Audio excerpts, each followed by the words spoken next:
Hello students, मेरा नाम अभिषेक कुमार चौरसिया और आपका हमारे YouTube channel GDV mathematics classes में स्वागत है। तो स्टूडेंट, आज हम लोग सीएसआर नेट दिसंबर 2023 का क्वेश्चन डिस्कस करेंगे जो पार्ट सी में पूछा गया है।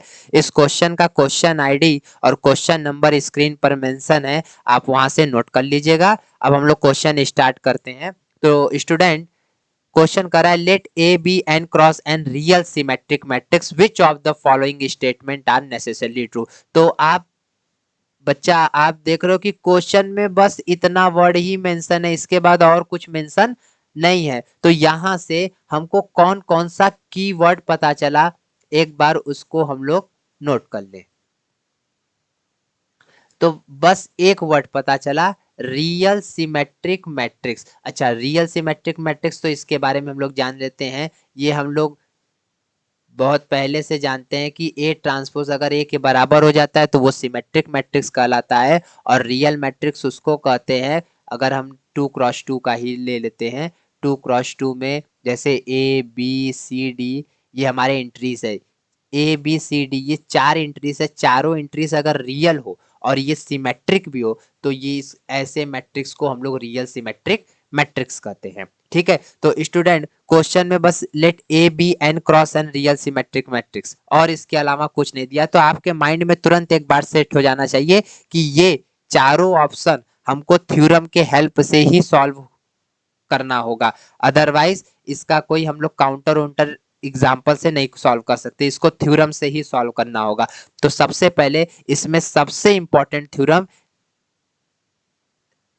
वो डी के लिए है। आप स्टूडेंट अपने बुक में रियल सिमेट्रिक मैट्रिक्स और आइगन वैल्यू के कॉम्बिनेशन का एक थ्योरम पढ़े होंगे। तो वो थ्योरम क्या कहता है, यहाँ पे हम थ्योरम उसको वन नाम देते हैं और वो थ्योरम लिख देते हैं, every eigen value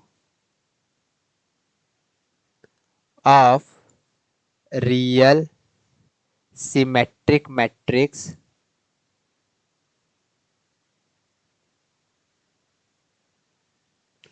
are real.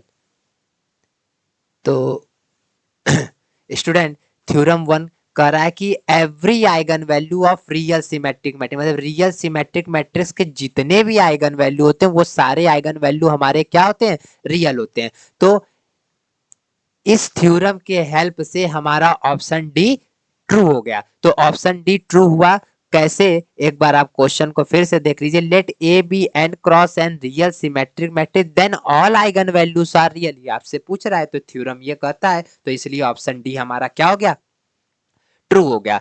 अब हम लोग दूसरा थ्योरम का यूज करेंगे और इस थ्योरम के हेल्प से हम ऑप्शन ए को करेक्ट करेंगे। Every symmetric matrix, every symmetric matrix is always diagonalizable।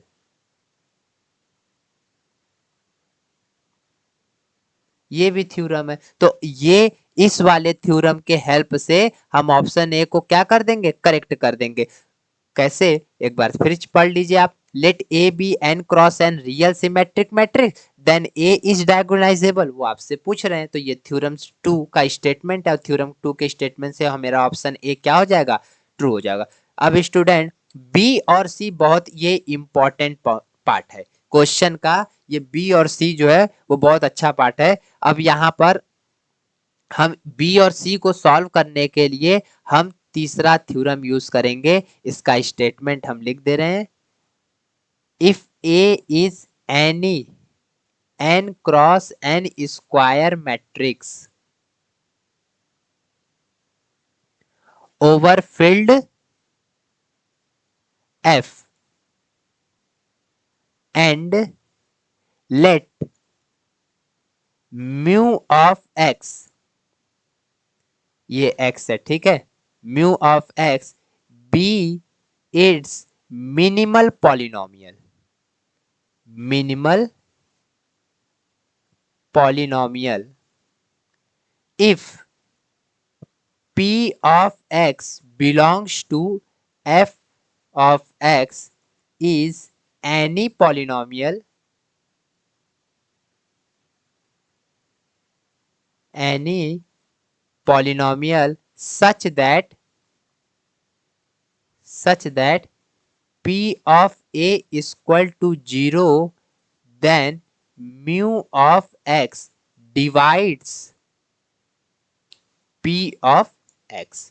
Student, ये तीसरा थ्योरम क्या कहता है कि अगर A मेरा कोई n क्रॉस n का स्क्वायर मैट्रिक्स है किसी फील्ड F पर, और म्यू ऑफ x जो है उस मैट्रिक्स का मिनिमल पॉलिनोमियल हो, और p ऑफ x आपको पता है कि वो उसका कैरेक्टरिस्टिक्स पॉलिनोमियल होता है, और सच दैट पी ऑफ ए उस कैरेक्टरिस्टिक्स पॉलिनोमियल का जो मैट्रिक्स पॉलिनोमियल का वैल्यू अगर 0 हो जाता है, तो मिनिमल पॉलिनोमियल जो रहता है वो कैरेक्टरिस्टिक्स पॉलिनोमियल को हमेशा डिवाइड करता है। तो यहाँ पर अब बी को हमको अगर सॉल्व करना है, तो बी में हमको पता है क्या क्या पता है। A is symmetric matrix, A is symmetric matrix. तो अब बच्चों आप ध्यान दो, ए अगर मेरा सिमेट्रिक मैट्रिक्स है तो इसके सारे आइगन वैल्यू क्या होंगे, रियल होंगे। अभी थ्योरम 1 करे हैं, ठीक है। ए इज एंड गिवन है क्या, ए के पावर के इक्वल टू आइडेंटिटी। तो यहां से दिस इंप्लाइज दैट, क्या इसको हम ए के पावर के माइनस आई को हम ऐसे लिख सकते हैं 0, और ये मैट्रिक्स पॉलिनोमियल को क्या हम पी ऑफ ए से डिनोट कर सकते हैं, ए के पावर के माइनस आई इक्वल टू 0, ठीक है। अब इस मैट्रिक्स पॉलिनोमियल को हम कैरेक्टरिस्टिक्स पॉलिनोमियल में कन्वर्ट कर दे रहे हैं, एक्स के पावर के माइनस आई इक्वल टू 0। तो बच्चों आपको पता होगा कि यहाँ पे x जो होता है वो eigen value, x is an eigen value, eigen value. अब x आइगन वैल्यू है और मैट्रिक्स यहाँ पर है कौन सा, सिमेट्रिक मैट्रिक्स। यहाँ पर रियल छूट गया है, रियल। यहाँ ए मेरा रियल सिमेट्रिक मैट्रिक्स है, और रियल एक्स उस रियल सिमेट्रिक मैट्रिक्स का आइगन वैल्यू है। और अभी हम थ्योरम पढ़कर आए हैं कि every eigenvalue of real symmetric matrix are real. तो मतलब x का जो भी वैल्यू होगा वो रियल होगा। अब बच्चा आप सोचो, x के पावर के माइनस 1 का वैल्यू 0 होता है, ठीक है। तो यहाँ पे x का बस केवल 2 वैल्यू इसको सेटिस्फाई कर सकता है, एक 1 और एक -1 ही इस इक्वेशन को सेटिस्फाई करेगा, इसके अलावा दूसरा कोई वैल्यू इसको सेटिस्फाई नहीं कर सकता है, ठीक। तो अब 1 कब करेगा, at x equal to 1, p of 1 equal to 0 when, अच्छा के मेरा कोई positive, when k equal to odd plus even.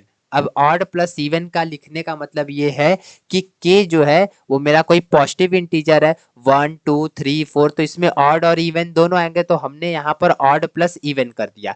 And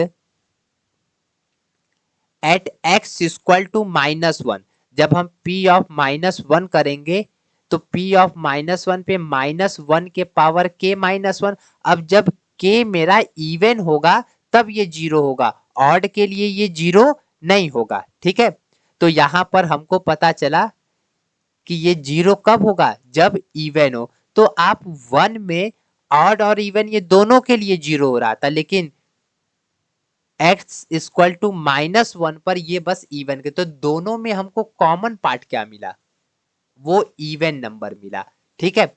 तो यहां से जो मेरा मिनिमल पॉलिनोमियल आ रहा है वो मेरा x-1 और x+1 आ रहा है। इस मिनिमल पॉलिनोमियल को अब हम मैट्रिक्स पॉलिनोमियल में अगर कन्वर्ट कर दें, म्यू ऑफ ए, तो ये बन जाएगा a-i और a+i। अब मिनिमल पॉलिनोमियल जो होता है वो हमेशा 0 के इक्वल होता है, तो this implies that a square minus I equal to 0, this implies that a square equal to identity. तो इस थ्योरम के हेल्प से ऑप्शन बी स्टूडेंट हमारा क्या हो गया, सही हो गया। इफ a के power k equal to identity for some positive integer k, then a square equal to identity. तो ऑप्शन बी हमारा क्या हो गया, सही हो गया। अब स्टूडेंट ऑप्शन सी को भी हम थर्ड थ्योरम के हेल्प से ही करेंगे। अब आपको इसका कॉन्सेप्ट पता चल गया होगा, एकदम सेम लॉजिक वही अप्लाई करना है, इसलिए हम डायरेक्ट अब कर रहे हैं। a के पावर k इक्वल टू 0, इसको कैरेक्टरिस्टिक्स पॉलिनोमियल में कन्वर्ट करेंगे तो x के पावर k इक्वल टू 0। अब हमको पता है x मेरा आइगन वैल्यू है, रियल सिमेट्रिक मैट्रिक्स का x कोई रियल नंबर होगा, x के पावर k इक्वल टू 0, इसको बस x बराबर 0 ही सेटिस्फाई कर सकता है और कोई नंबर सेटिस्फाई नहीं करेगा। तो यहां से हमको पता चल गया कि म्यू जो मिनिमल पॉलिनोमियल है वो x इक्वल टू बस क्या है, 0 है। तो इसको मैट्रिक्स पॉलिनोमियल में अगर कन्वर्ट कर दें तो a इक्वल टू 0, तो हमको ये पता चल गया कि a जो है वो हमारा 0 है, तो this implies that a square क्या हो जाएगा, 0 हो जाएगा। तो वही थ्योरम 3 के हेल्प से हम ऑप्शन सी को ये चेक कर लिए कि ऑप्शन सी भी हमारा क्या है, ट्रू है। तो स्टूडेंट आपने ये देखा कि इस क्वेश्चन के चारों ऑप्शन हमारे ट्रू हो गए और इस चारों ऑप्शन को सॉल्व करने के लिए हमको 3 थ्योरम का यूज करना पड़ा। तो स्टूडेंट आप हमेशा पढ़ते समय ध्यान दिया करिए कि थ्योरम को क्वेश्चन पे कैसे अप्लाई करना है। अगर ये आप सीख गए तो आपके लिए क्वेश्चन बहुत आसान हो जाएगा, ठीक है। और यहाँ पर आप थ्योरम को हमेशा क्वेश्चन से रिलेट कराकर सॉल्व करने का कोशिश किया करिए। तो ठीक है student, thank you for watching my video.